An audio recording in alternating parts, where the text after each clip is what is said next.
Bonjour à toutes et à tous et bienvenue pour cette nouvelle vidéo oui, encore une nouvelle vidéo parce que il se passe plein de choses quand même. Tout d'abord, je voudrais commencer par vous remercier parce que sur la précédente vidéo, à partir du moment où je l'ai mis en ligne, vous avez été nombreux à commencer à faire des commentaires et à apporter votre pierre à l'édifice de la connaissance sur un certain nombre de sujets et je vous en remercie, plus particulièrement Pierrot qui est toujours présent et je le remercie de ses interventions et de ses commentaires parce que ça fait avancer le schmilblick, comme on dit. Je voudrais revenir rapidement sur ce qui est en train de se passer en Europe. Encore une fois de plus, j'en ai déjà parlé, mais je vais reparler là parce que les choses commencent un petit peu à se précipiter. J'avais dans un zapping du 14 ou 15 décembre, mis une vidéo du ministre de la Santé de la NHS britannique qui annonçait qu'il y avait apparemment la découverte d'une nouvelle souche ou d'une variante de coronavirus. C'était quand même le 14-15 décembre. Qu'est-ce qui s'est passé depuis? Pas grand-chose, si ce n'est que ça a commencé à se précipiter samedi dernier, le 19 décembre, 19-20 décembre, où là, tout d'un coup, on s'est il se passe quelque chose en Grande-Bretagne.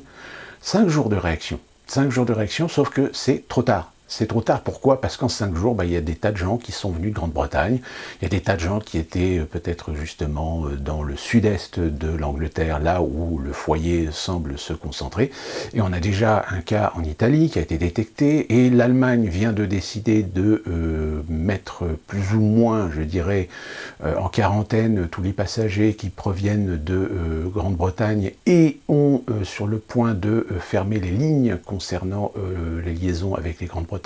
Donc il y a actuellement plein de gens qui sont passagers des avions qui viennent de Grande-Bretagne qui sont coincés dans les aéroports, laissant le temps aux organismes de santé tout simplement de s'organiser pour certainement faire des tests massifs avec la nouvelle souche pour peut-être détecter la nouvelle souche sur les passagers qui viennent de Grande-Bretagne. Mais ne soyons pas dupes, je pense que dans les jours à venir et peut-être la semaine prochaine, on va commencer à voir dans la presse émerger un certain nombre de cas un petit peu partout, en Espagne, en Italie, au Portugal et en France. Je pense qu'en France, on va déjà commencer à voir des cas. Le fait est, c'est que malheureusement, encore une fois de plus, la réactivité a été un petit peu symbolique de la structure de ce que je disais déjà dans ma précédente vidéo, c'est-à-dire de la déliquescence, je dirais, des services de santé, de la déliquescence de l'État à prendre des décisions, et prendre des décisions à la mesure de précaution que normalement nous sommes censés respecter lorsqu'on commence à avoir un risque, parce que là c'est bien un risque que le ministre de la Santé britannique a émis. C'est pas une fake news sortie dans un site obscur, complotiste concernant le Covid-19. En ce qui concerne les variantes, en ce qui concerne les mutations, je rappelle que le professeur Raoul lui-même, au mois de septembre, je crois, avait mis une vidéo où il parlait justement de variantes, de mutations du Covid, mais qui étaient des Covid, je dirais des mutations de Covid très bénignes, c'est-à-dire qui ne changeaient pas grand-chose sur l'impact que pouvait avoir une contamination avec ces virus. Je crois qu'ils en étaient à peu près à 10 mutations différentes détectées par les services de santé et le service du professeur Raoul. Donc, en effet, un virus, tous les virus mutent, tous les virus s'adaptent. Je vous donne un exemple très flagrant que peut-être j'ai déjà donné dans une vidéo, mais je vais vous le redonner quand même. Il faut savoir qu'en Afrique, vous avez une campagne de vaccination qui avait été lancée contre la polio, sauf qu'ils se sont rendus compte assez rapidement que le virus de la polio, au bout d'un moment, s'était finalement adapté, c'est-à-dire qu'ils étaient confrontés à une nouvelle souche, souche de la polio qui était beaucoup plus résistante et dont finalement le vaccin n'était plus du tout adapté à lutter contre cette nouvelle souche et que ce virus de la polio était en train tout simplement de s'étendre, était en train de contaminer un certain nombre de gens. Alors on a essayé de contenir un petit peu cette contamination. Je ne sais pas trop où est-ce qu'on en est actuellement. J'essaierai de vous mettre dans les descriptifs les articles concernant cette invasion d'une nouvelle polio. Et je crois me souvenir que c'est une campagne vaccinale qui a été lancée et financée par la Fondation Melinda et Bill Gates.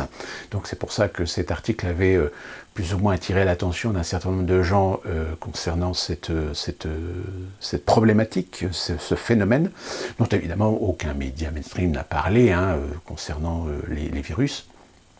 Et donc voilà, peut-être que là, nous sommes en phase de l'émergence de ce qu'on appelle déjà, enfin de ce que certains complotistes appellent le Covid-21, qui permettrait de justifier de continuer à maintenir les populations sous cloche, pendant que au mois de peut-être février-mars, eh bien, on va vous glisser le grand reset et petit à petit, dans chaque État, adapter le grand reset par des modifications, des réformes, des lois concernant vos libertés, concernant vos droits fondamentaux, etc. Parce que le grand reset nécessitera ces modifications. Donc voilà, je veux dire, soyons attentifs à cette évolution parce que je pense que il va y avoir forcément des liens entre le grand reset et ce qui va se passer l'année prochaine, avec évidemment toutes les autres conséquences économiques. Qu'est-ce que ça va mener? Où est-ce que ça va mener? Les manifestations, l'insurrection, la contestation, la révolution? Est-ce qu'on peut d'ores et déjà commencer à se préparer à cet événement, sachant que pour l'instant, moi personnellement, je ne suis pas très convaincu que la population française, ou tout du moins une partie de la population française, est disposée à se lancer dans ce genre de choses. Concernant Révolution, je voudrais juste revenir sur Éric Riffiol, pardon. Finalement, il est passé devant le tribunal et la seule plainte qu'ils ont retenue contre lui, c'est permis de port d'armes prohibé. C'est-à-dire que vous avez quand même des gens qui l'ont surveillé, qui ont constitué des dossiers, soi-disant parce qu'il était une menace à la sécurité d'État, à la sécurité de la nation, parce qu'il avait des intentions de coup d'État contre eux. Et en réalité, il finit pour une plainte de port d'armes prohibé. Là, on atteint un summum du ridicule. C'est au secours.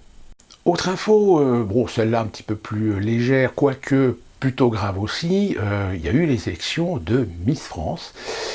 Je suis un petit peu fier parce que quand même c'est Miss Normandie qui a été élue Miss France, mais ce qui a retenu plus l'attention, c'est évidemment Miss Provence. Miss Provence, qui de par son nom de famille et affirmant que son père était israélien, eh bien, a évidemment été sujet à une déferlante de propos antisémites à son égard sur les réseaux sociaux. Alors malheureusement, c'est un phénomène dont on a déjà été confronté. Le problème, et c'est là que je dirais presque que ces gens sont à vomir, c'est ces islamo-gauchistes qui sont en train tout simplement d'essayer d'inverser la valeur. Inversion de valeur, pourquoi? Tout simplement parce que la grande majorité des tweets qui ont été repérés et qui font référence évidemment à des propos clairement antisémites, même suggérés mais très clairement antisémites, sont proférés par des gens qui, je dirais, sont représentatifs de ce que l'on a dans notre société française, c'est-à-dire des individus, aussi bien hommes et femmes, qui sont issus, on va dire, des minorités visibles, est-ce qu'on oserait dire issus de l'immigration, ou français issus de l'immigration? Allez, osons le dire, carrément, puisqu'il y a même certains sur certaines chaînes de télévision qui ont quand même remis un petit peu les points sur les i et les barres sur les t, en disant que un certain nombre de propos antisémites n'étaient pas proférés par des gens qui s'appellent Jean-Pierre, Richard, Patrick, André ou François.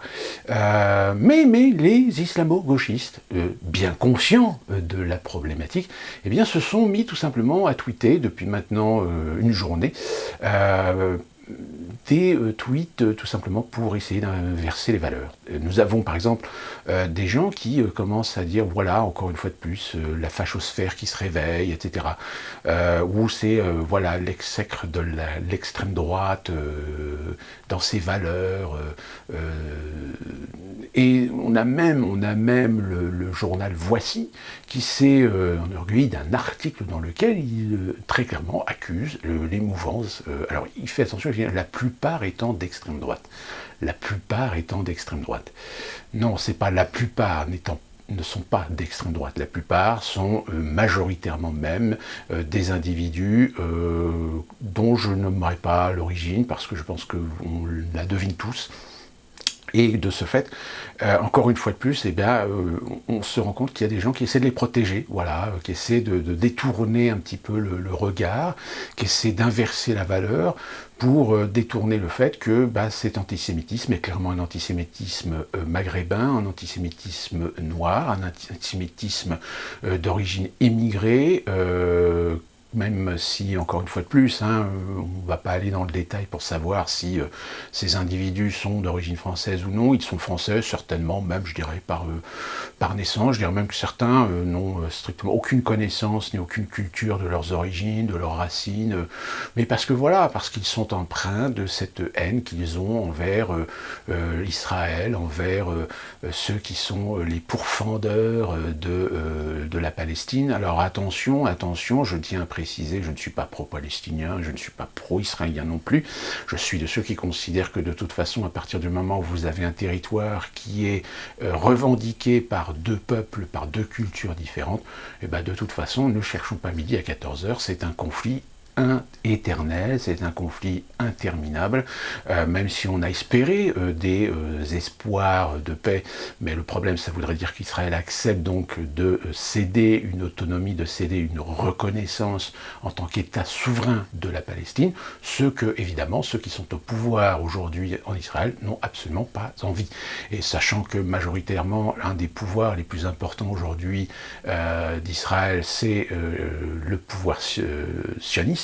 Les sionistes n'accepteront jamais de laisser la Palestine exister. Au contraire, ils sont partisans de cette politique politique long terme, hein, d'amoindrissement. C'est exactement, à peu de choses près, je ferai peut-être une comparaison peut-être injuste, mais finalement c'est exactement le même volonté d'aboutir à cette issue, de ce que font finalement les blancs américains envers les natifs américains. C'est-à-dire qu'on enferme, on réduit, on amoindrit, on essaie d'infiltrer des valeurs différentes, etc. On essaie d'extirper les jeunesses de l'intérêt de préserver la culture, de préserver une identité, je vais dire.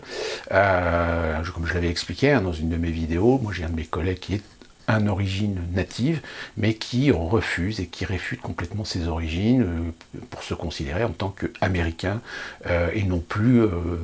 c'est-à-dire qu'il a vraiment un renoncement et un reni de ses origines natives. Donc voilà, c'est un peu la conséquence de ça, hein, de cette politique à long terme. Alors certains appellent ça du génocide. C'est vrai qu'on peut appeler ça une forme de génocide, un génocide calme, on va dire, un génocide soft, comme on pourrait aussi l'utiliser.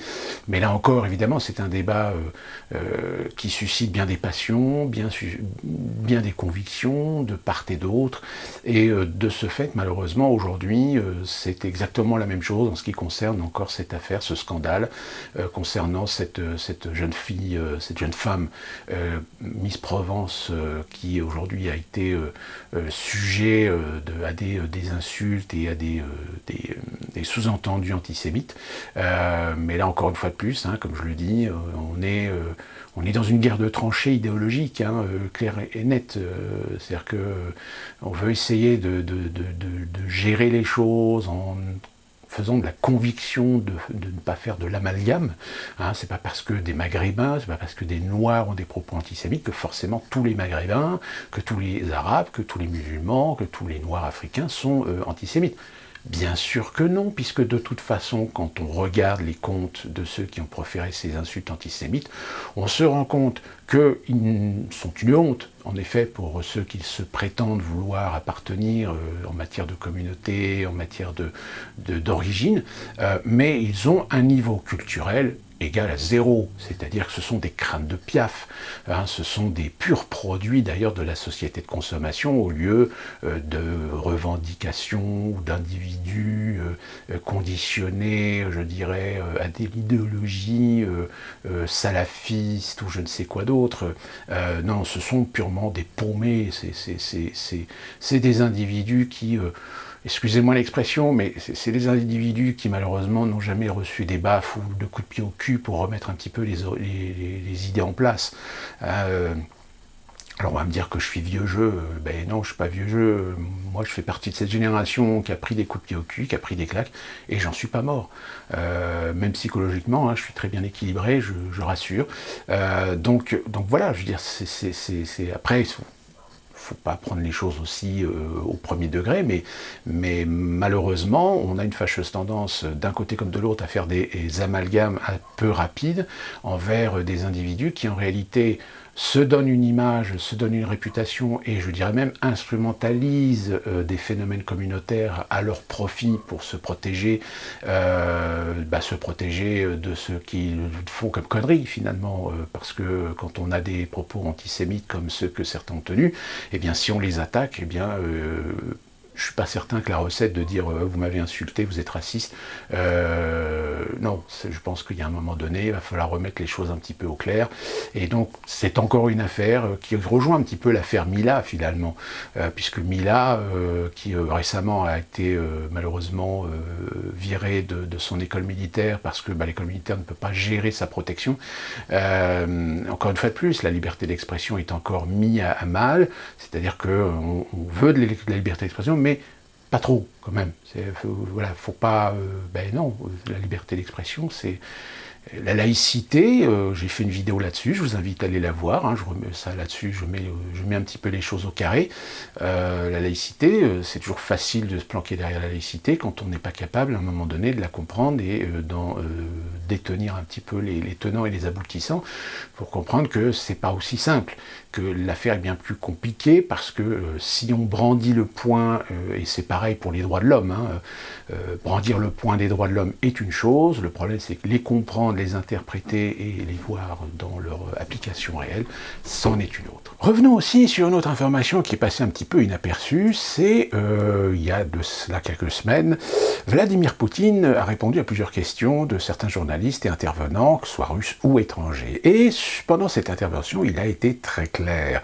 Face aux attaques, évidemment, commises par l'Occident contre la Russie, avec des propos ou des arguments à tort et à travers, Vladimir Poutine a remis un petit peu les choses dans leur contexte, je dirais, et de façon légitime. Du fait qu'il a reproché évidemment à l'OTAN de toujours mettre sur le dos de la Russie, d'être diabolisé finalement, diabolisé pour des actions, pour des interventions, on va dire, parce que c'est pas bien, parce que vous vous attaquez au monde libre. Sauf que le problème, c'est que Poutine a dit, mais attendez, qui a quitté les accords, certains accords concernant le nucléaire militaire, etc. Qui a quitté les accords, soi-disant, pour l'environnement et l'écologie? C'est pas la Russie, hein? On va pas le nommer le pays, mais je pense que tout le monde le connaît. Et il a fini en ponctuant en disant qu'il y a un moment donné, il va falloir que l'OTAN prenne bien conscience qu'il va falloir arrêter de prendre les Russes pour des cons. Il a textuellement bien dit ça, remettant un petit peu les pendules à l'heure. Alors les pendules à l'heure, ça veut dire quoi? Ça veut dire que, tiens d'ailleurs, il a jeté un petit pic assez sévère contre les États-Unis en disant qu'il était fier que les pirates russes aient réussi à faire du piratage sur les, comment dire, les administrations américaines, puisque, pour ceux qui ne sauraient pas, certaines administrations américaines ont détecté un piratage et une exfiltration de données qui, alors selon évidemment les services compétents américains, auraient été fomentés par des hackers au service de l'intelligence russe. Ce sont un groupe de hackers assez connus d'ailleurs, qui opèrent très souvent pour le compte de la Russie. Sauf que Poutine, quand il remercie ou quand il est fier de ces hackers, évidemment qu'il faut lire entre les lignes. C'est en fait un petit pic pour dire mais attendez, vous êtes en train d'accuser la Russie de faire ce que vous-même vous faites. C'est-à-dire vous-même, en tant que pays occidentaux. Hein, pas particulièrement les États-Unis, hein, on va dire surtout les États-Unis, mais on est en train, depuis 4 ans par exemple, d'essayer de prouver que la Russie fait ce que les États-Unis font dans d'autres pays. Ça fait depuis 4 ans qu'on essaie de faire croire que la Russie c'est le méchant et que les Américains c'est les gentils, alors que en matière d'interventionnisme, si on fait un bilan sur un siècle, qui a été le plus influenceur alors en effet, vous allez me dire, oui, ben, l'URSS. C'était l'URSS. C'était le communisme soviétique. Là, je vous parle de la Russie recomposée.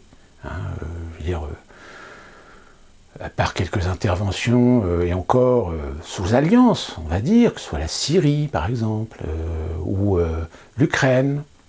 Hein, je rappelle, la Crimée n'est toujours pas reconnue comme faisant maintenant partie de giron russe. Hein, enfin, la communauté internationale occidentale, hein, on est bien d'accord.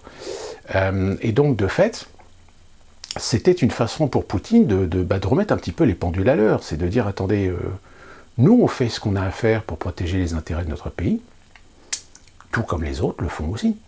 Sauf le problème, c'est que les autres, il ne faut pas en parler, c'est secret, c'est interdit. En revanche, c'est toujours facile de dire que les autres le font contre nous. Donc, il y a un moment donné, il faut être un petit peu cohérent. Cohérent dans le sens où, en plus de ça, c'est quand même un pic envers les Américains, puisque s'il y a eu une exfiltration si massive, comme le prétend d'ailleurs un certain nombre de médias américains, l'air de dire, oh, vous rendez-vous compte, on a été attaqué par la Russie.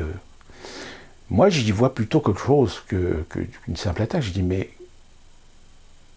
les États-Unis, qui est la première puissance au monde, alors pas économique, hein, mais militaire. Donc, qui dit militaire dit sécurité, qui dit sécurité, guerre électronique, qui dit guerre électronique, tout ce qui en découle. Comment est-ce possible que la Russie, ou des hackers russes, aient réussi à faire une exfiltration de données aussi importante? Et c'est pas la première fois. Il y a un moment donné, on se pose la question, on se dit, mais même si on prend en considération le fait que rien n'est infaillible, qu'en matière informatique, rien n'est jamais solide. La preuve en est, c'est que je pense que vous avez eu l'expérience d'antivirus que vous avez payé presque 100 boules et qui au final ne vous a pas protégé d'une attaque ou d'un virus. Bah oui, hein, c'est bien connu, hein, c'est pour faire marcher le business des antivirus, qu'est-ce qu'on fait? Bah, on crée des virus. Hein, je veux dire, c'est séculaire, hein, dans tous les milieux informatiques, on le sait que ça se pratique comme ça. Parce que comme ça permet de garantir que les gens rachètent les mises à jour, etc. Quoique la politique a un petit peu évolué sur ça, parce qu'il y a un moment donné, ils se sont dit, bon, on ne va pas pouvoir continuer sur ce genre de stratégie, parce que là, ça devient trop voyant. Et donc, on se dit, les États-Unis, est-il un pays qui n'est pas capable de se payer les meilleurs des meilleurs pour protéger leurs données?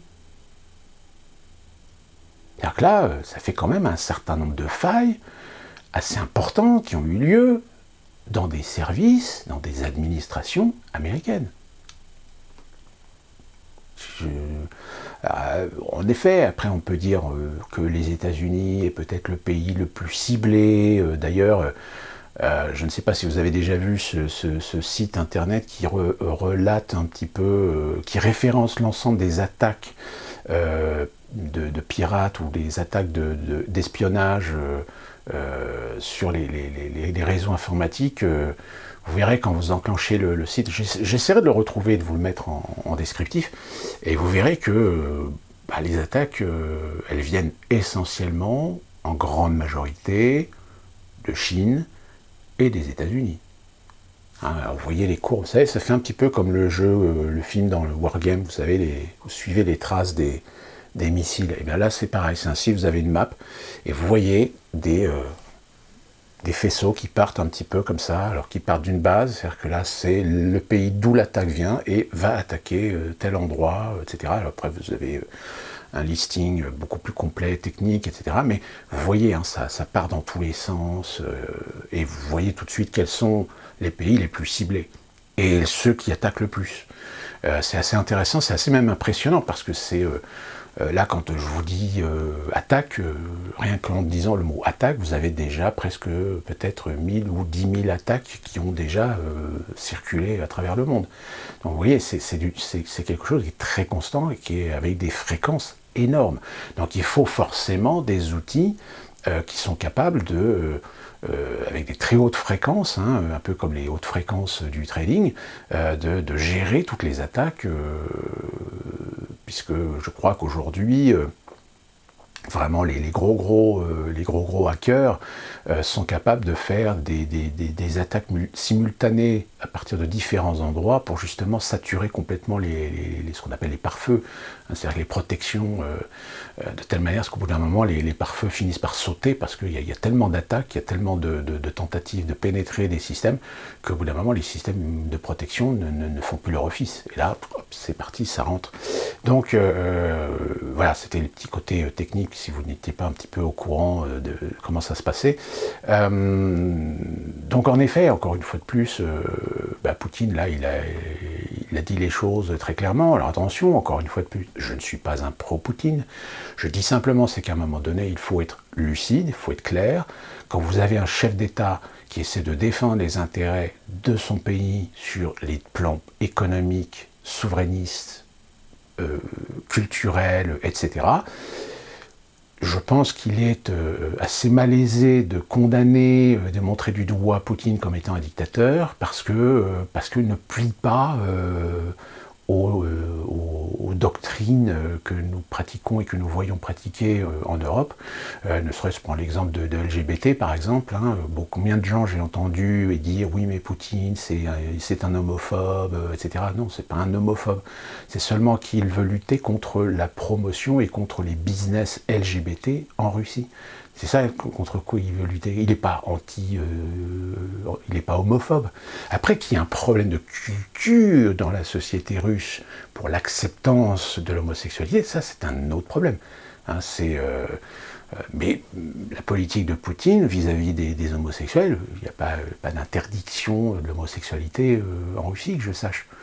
Enfin, rassurez-moi, parce que j'ai jamais vu des lois qui interdisaient l'homosexualité en Russie, hein, mais je le répète encore une fois de plus, c'est plus pour lutter contre ce qu'on a pu voir en Europe, aux États-Unis, c'est-à-dire tous ces mouvements LGBT qui sont plus des mouvements idéologiques qu'autre chose, et qui vantent souvent, parfois avec un petit peu excès les choses, et je dirais c'est du militantisme assez généralisé, globalisé, pour éviter de remettre un petit peu des réalités, je dirais, par rapport à la communauté LGBT.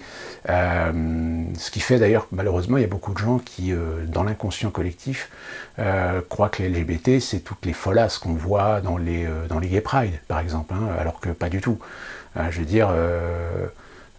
on connaît tous au moins des homosexuels qui n'ont rien peut-être certains peuvent être un peu efféminés, etc. Mais je veux dire, qu'est-ce que ça change? Ça ne change rien dans leur existence et leurs droits existentiels dans la société, leurs droits fondamentaux, etc., qu'il faut respecter en tant que tels. Ce sont des individus, des citoyens, et ils ont parfaitement les mêmes droits que n'importe qui d'exister, même avec leurs spécificités, leurs orientations sexuelles, etc. Or, on a l'impression que parfois, dans certaines politiques LGBT, il y a une volonté de sacraliser, il y a une volonté de faire même de l'inquisition, je dirais, l'inquisition contre tous ceux qui ne partagent pas les tendances, les mœurs des gays d'une manière générale. Je pense qu'on a le droit de ne pas forcément partager des pratiques chez les gays, et c'est pas pour autant qu'on va interdire ou qu'on veut interdire ce genre de pratiques. Même si après, tout est une question d'idéologie qui peuvent se trouver derrière. Là, par contre, en effet, on est en droit de ne pas être d'accord sur le fondement même du fonctionnement de ces organisations et de ces mouvements qui sont purement idéologiques, et c'est ce que Poutine, c'est ce que la Russie aujourd'hui veut éviter de voir. C'est-à-dire, elle veut pérenniser et pacifier le processus normal de l'évolution et de la reconnaissance de la communauté LGBT, sans avoir recours ou besoin à tous ces mouvements radicaux qui viennent faire des manifestations à droite à gauche, parfois même, je dirais, militer, montrer, exposer des choses un petit peu malsaines, je dirais. Enfin bon, voilà, chacun a ses opinions par rapport à ça. Et connaissance, hein, si, pareil, parce que beaucoup de gens des fois qui jugent, mais sans savoir. Moi je sais, parce que j'ai fréquenté, j'ai connu, j'ai vécu et j'ai vu.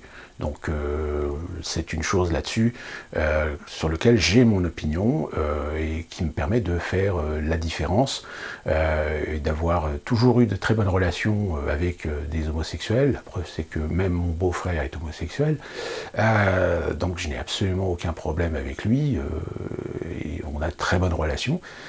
Mais après voilà, ça dépend des individus, très souvent en rapport avec leur personnalité, leur caractère, sur leur façon de se comporter en société, ce qui finalement, en dehors de leur tendance, en dehors de leur choix, de leurs orientations sexuelles, on peut les assimiler à tout autre individu qu'on appelle plus communément des emmerdeurs, des chiards, des crétins, des idiots, des imbéciles, des fouteurs de merde.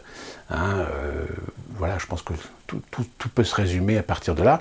Tout ça pour revenir à Poutine et les hackers, tout simplement qu'il est dans son droit de parfois tirer un petit peu à boulet rouge sur ceux qui le visent quand même lui en tant que le diable, le démon. Et de ce fait, je pense qu'il est tout à fait légitime aujourd'hui d'avoir de l'intérêt sur ce qui se passe en Russie, et d'avoir le droit d'avoir un regard à la fois positif comme aussi négatif à l'égard d'une nation qui a sa propre culture, qui a sa propre évolution, qui a sa propre histoire, avec ses influences évidemment. Et ça, à partir du moment où on prend conscience de ces éléments-là, eh bien je pense que la Russie est un pays qui est tout à fait intéressant à observer et à connaître, d'autant plus que je rappelle que nous avons quand même culturellement beaucoup plus d'acquaintance avec la Russie qu'avec les États-Unis, n'en déplaise à certains. Et enfin, je vais terminer avec ce qui se passe aujourd'hui aux États-Unis. Eh bien, on est dans un processus, on va dire, plus soft, puisque c'est les fêtes de fin d'année. Donc là, c'est le business qui prime. Même si on est dans une phase de progression de la contamination qui pousse déjà un certain nombre de villes, voire même un certain nombre de comtés, voire même un certain nombre d'États à commencer à entrevoir de renforcer les mesures sanitaires. En ce qui concerne Donald Trump, vous verrez, vous lirez beaucoup de choses. Même si de toutes les manières, là je crois que je vous l'ai dit, hein, la procédure qui avait été lancée par le Texas contre les États Switch, eh bien finalement a été déboutée par la Cour suprême, ou c'est le Conseil, oui je crois que c'est la Cour suprême, je ne sais plus. Enfin de toute façon apparemment ils ont débouté sans même avoir ouvert le dossier, donc voilà, je veux dire c'est clairement un signe que de toute façon la volonté de l'État profond, la volonté des puissants aujourd'hui aux États-Unis de se torcher le cul avec la démocratie pour virer Donald Trump est évidente, et que toutes les procédures, même si elles sont légitimes, eh bien n'aboutiront nulle part. Donc ne vous inquiétez pas si vous voyez, lisez des gens dire oui mais attention, là Trump il a encore des chances. Là dernièrement il y a eu il y a un petit couac avec le Pentagone. Certains auraient dit que le Pentagone se désolidarisait de l'élection et était sur le point peut-être de soutenir Donald Trump dans un processus, etc. Finalement, le Pentagone a dit non, nous, on ne veut rien avoir avec l'élection présidentielle, elle est ce qu'elle est, nous n'avons pas à intervenir dans ces affaires-là. Certains ont commencé à dire que des juges étaient compromis, avaient été achetés, enfin, voilà, le problème c'est qu'on entend un peu tout et n'importe quoi. Alors après, il faut faire le tri, hein, des trucs qui sont vrais, des trucs qui sont pas vrais, des trucs qui sont des fake news. Le fait est, c'est que même la rumeur que Donald Trump finalement ferait de la résistance et ne quitterait pas la Maison-Blanche et s'associerait l'aide de l'armée pour finalement rester au pouvoir, c'est de la science-fiction, hein, qu'on soit bien clair, parce que je veux dire, Donald Trump, il est ce qu'il est, mais il n'est pas idiot à ce point-là. Et Donald Trump, il est ce qu'il est, c'est-à-dire qu'il joue. Voilà, il joue, il est en train de jouer avec les nerfs, il est en train de faire de la provocation un peu à droite, à gauche. Maintenant, à savoir qu'est-ce qu'il va faire après. Est-ce qu'il va se retirer définitivement et reprendre ses affaires? Certains disent qu'il va peut-être quitter le pays, parce que, voilà, il a quand même suscité donc, pas mal de haine de la part d'un certain nombre d'individus. D'autres pensent que peut-être d'ici, peut-être pas forcément immédiatement, je pense qu'il va essayer de prendre un petit peu de repos, et puis il va essayer de revenir un petit peu en politique. Mais d'autres, certains, et je pense que c'est pas totalement idiot, il pourrait créer son propre parti. Voilà. Créer son propre parti politique. Il a 4 ans. Il a 4 ans pour voir si ça vaut le coup, si c'est viable ou pas. En quelle mesure il peut réussir à assembler, combien d'Américains peut éventuellement soutenir et suivre son mouvement. Voilà, toutes les questions sont là. Moi, personnellement, je ne pense pas que ça soit véritablement quelque chose de fiable. Peut-être que je me trompe, je ne sais pas. On n'est pas pour l'instant là, on est dans de la spéculation. Hein, on n'est pas dans du factuel. Mais ceci dit, moi je serais Donald Trump, si j'ai vraiment envie de revenir à la Maison Blanche, c'est ce que je ferais. C'est-à-dire que je créerais un parti politique. J'essaierai d'écraser déjà ceux qui, le Parti républicain qui a été opportuniste et qui même en son sein, pas mal de ténors du Parti républicain l'ont poignardé dans le dos. Donc clairement, je pense que Donald Trump ne reviendra pas dans le giron républicain. Je pense qu'il ira plutôt aller chercher des républicains pour les amener à quitter le Parti républicain et démolir finalement. Je pense qu'aujourd'hui, Donald Trump, il a un objectif, c'est de foutre par terre le Parti républicain pour l'élection 2024. Je dirais que ça serait peut-être finalement ce que Macron a fait, c'est-à-dire Macron a démoli finalement l'hégémonie des bipartismes gauche-droite, et je pense qu'aux États-Unis, c'est ce que malheureusement le pays a besoin. C'est-à-dire qu'aujourd'hui, ce pays a nécessairement besoin de se démunir de l'hégémonie des républicains et des démocrates, c'est-à-dire donner sa chance à de nouvelles idées par l'intermédiaire de nouveaux partis. Alors, nouvelles idées, nouveaux partis. Peut-être que là je fais un pléonasme parce que malheureusement on sait pertinemment qu'on a vu l'exemple en France avec le RPR qui est devenu le MoDem, qui est devenu les Républicains et puis qui deviendra notre parti, puis que ce sera toujours les mêmes idées de base dans ces partis politiques. C'est-à-dire qu'en réalité vous changez l'emballage mais le contenu reste le même. En effet, ça aussi ça peut tout à fait être ce qui peut arriver aux États-Unis, surtout de la prise de conscience que prendront ces partis politiques à se rendre compte qu'ils n'ont plus aucune confiance d'ailleurs de la part du peuple américain, surtout qu'on verra ce qui va se passer pendant les 4 prochaines années, surtout que les choses vont être très difficiles parce que je ne vois pas comment Biden va pouvoir redresser la situation économiquement sans demander à la Fed de faire de la planche à billets. Sauf que le problème c'est que la planche à billets ça va toujours dans les poches des mêmes et les petits ils vont continuer à crever. Hein. Là on va commencer à avoir des pourcentages et des chiffres intéressants. Moi et je terminerai là-dessus, ce qui m'impressionne vraiment, c'est aujourd'hui vous avez des vidéos qui circulent sur des gens qui se baladent dans New York. Et là, comme il a neigé dans le nord-est des États-Unis, donc New York sous la neige, et on se rend compte que, alors c'est pas du fait de la neige, hein, parce que même avec la neige, je peux vous dire que à la veille de quelques jours de Noël, Times Square, tous ces coins-là très touristiques sont généralement bien blindés. Or là, c'est vide. Les rues sont vides. Vous avez des gens, mais c'est pas de la fréquentation comme on a pu le connaître ou comme on le connaît en règle générale, surtout dans ces endroits très touristiques. Alors certes, il y a des restaurants qui sont fermés, il y a des bars qui sont fermés. Je rappelle sur Times Square, cet endroit très mythique où vous avez tous ces panneaux d'affichage, de publicité, etc. Vous avez le Marriott Hotel. Le Marriott Hotel est fermé définitivement depuis le mois d'octobre, parce que voilà, ils ils font pas leurs chiffres, donc ils ont mis la clé sous la porte. Que vous avez actuellement un certain nombre de promoteurs immobiliers qui sont en train de réfléchir à transformer des buildings de bureaux en buildings d'habitation. Ce qui va poser un problème parce que ceux qui sont en train de construire des buildings d'habitation pour valoriser, pour faire du patrimoine financier, ils font la gueule parce qu'ils vont avoir de la sérieuse concurrence avec des buildings qui sont déjà construits. Et en plus dans des buildings, dans des endroits assez sympas quand même, hein, pas des coins pourris, dirons-nous. Donc là, oui, la ville de New York est en pleine mutation, et cette mutation, évidemment, va avoir des coûts, va avoir des conséquences économiques, et ces conséquences économiques, on les retrouve un petit peu partout à travers les États-Unis, et je pense que ça va être compliqué pour Biden à gérer, parce que forcément, il va y avoir des morts. Quand je dis des morts, c'est des morts dans les deux sens, au sens propre comme au sens figuré. Donc là, ça va être à suivre. Donc je vous préviens, attention, ce que vous lisez, même les médias mainstream, hein, même LCI, BFM, etc., ce qu'ils vous disent sur les États-Unis, ils mettaient beaucoup de précautions, ils mettaient beaucoup de suspicions, parce que, comme je vous le dis en ce moment, ça part dans tous les sens, on lit un petit peu tout et n'importe quoi.